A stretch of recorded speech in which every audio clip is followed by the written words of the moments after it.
পশ্চিমা মিত্ররা ইউক্রেনকে সামরিক সহায়তা দেওয়ার বিষয়ে সিদ্ধান্ত নিতে অনেক সময় নিয়ে ফেলছে। বার্তা সংস্থা রয়টার্সকে এক বিশেষ সাক্ষাৎকারে তথ্য জানিয়েছেন ইউক্রেনের প্রেসিডেন্ট ভলোদিমির জেলেনস্কি।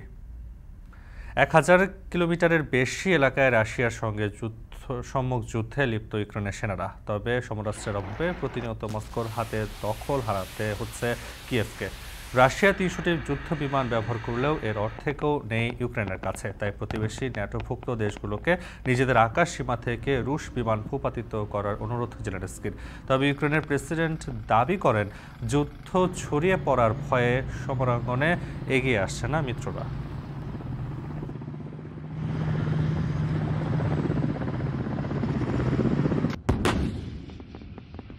Нам потрібно хоча б 120-130 літаків, щоб протистояти в небі.